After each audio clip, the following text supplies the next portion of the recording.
आज इस वीडियो में हम चर्चा करने वाले हैं उन कंपनीज की जो चाइना को छोड़कर बाकी देशों में अपनी फैसिलिटी स्थापित करना चाहती है। और यही नहीं, भारत किस तरह से इस स्थिति का फायदा उठा सकता है। पर पहले हमें इस बारे में बात करनी होगी कि ऐसा क्यों हो रहा है। इसका आंसर है रियलाइजेशन। कई बड़े देश जैसे साउथ कोरिया, जापान और अमेरिका ने कोविड-19 के दौरान रियलाइज किया कि वे चाइना पर कितना निर्भर हैं। जब कोरोना वायरस सिर्फ चाइना में फैला था, उस समय भी इन देशों की इकोनॉमिक कंडीशंस खराब होने लगी थी, क्योंकि इन देशों का ज़्यादातर मैन्युफैक्चरिंग का काम चाइना में होता है। कंपनीज चाइना को अक्सर इसलिए चुनती हैं क्योंकि वहाँ उन्हें चीप लेबर मिलता है। चाइना कंपनीज को अपनी मार्केट का एक्सेस देता है और साथ ही कम टैक्स रेट, जो कि लगभग सिर्फ 25% है, कंपनियों को अपनी ओर आकर्षित करता है।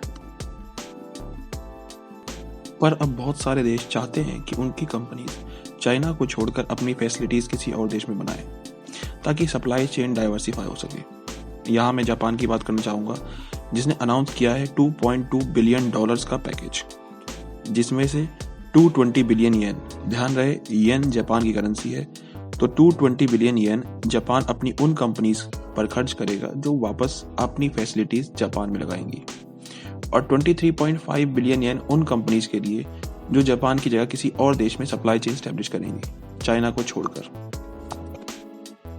अब चर्चा करेंगे कि भारत सरकार इस बीच क्या कर रही है। देखिए, अभी ये बहुत इनिशियल स्टेज है, पर बिजनेस टुडे की एक रिपोर्ट के अनुसार लगभग 1000 फर्म्स ऐसी हैं जो भारत में मैन्युफैक्चर करना चाहती हैं और भारत सरकार के संपर्क में है। इनमें से 300 ऐसी कंपनीज भी हैं जो actively mobile, electronics, medical devices और टेक्सटाइल के क्षेत्र में प्रोडक्शन प्लान कर रही है। और आपको याद होगा, भारत सरकार ने भी मेक इन इंडिया को बूस्ट देने के लिए टैक्स रेट्स 25.17% से घटाकर सिर्फ 17% कर दिए थे। इसके अलावा अगर इकोनॉमिक टाइम्स की एक रिपोर्ट की माने तो नीति आयोग और कुछ अन्य सरकारी विभाग अलग अलग तरह के इंसेंटिव्स या ऑफर्स इन कंपनीज को दे रहे हैं ताकि वो भारत में इन्वेस्ट कर सके। अगर ये कंपनीज इंडिया आती हैं तो अनएम्प्लॉयमेंट रेट में डेफिनेटली कुछ कमी आएगी। तो मिलते हैं नेक्स्ट टाइम नई वीडियो के साथ।